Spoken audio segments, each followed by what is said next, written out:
За би Эрдэнэ Монгол компани барилга өсөлттэй албаны дарга даваад ирж байна.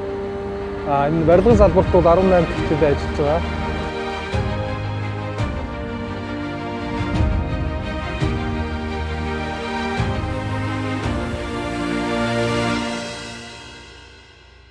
За төслийн онцлог гэвэл суурин газраас алслагдмал одоо Улаанбаатар хотоос 1000 км, за Баянгар аймгаас 400, хамгийн ойрын сум Шинжлэх сумаас 100 км гэдэг ийм нэлээд алслагдмал ийм онцлогтой төсөл байгаа.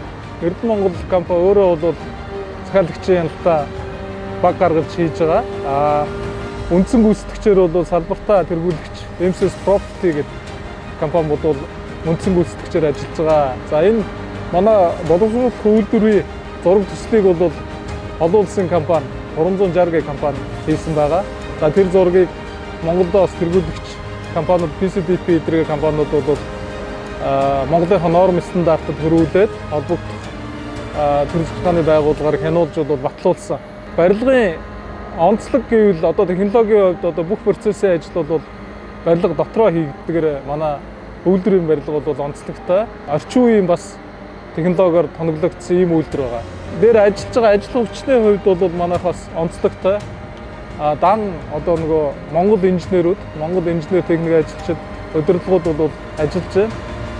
Одоогоос 12 жилийн өмнө ч юм уу энэ томоохон төслүүд дээр гадны зөвлөх, эсвэл гадны энэ зөвлөх компаниудыг авчирч ажилладаг байсан бол одоо бас монголчууд өөрсдөө үйлдвэрийг бол ажилуулах хэмжээний болцсон байна. За одоогоор бол төслийн талбайд нэг 560 орчим хүн ажиллаж байгаа. Нийт оролцогч талууд гэхээр нэг 60 гаруй компани ханган нийлүүлэгч болон угсралтан дээр бол оролцож ажиллаж байна.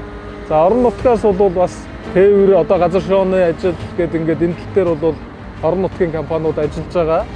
Тэгээ мөн энэ Монголдо бас тэргүүлэх зэргийн компаниуд бол туслан гүйцэтгэгчтэй чиглэлдээ орж ажиллаж байна.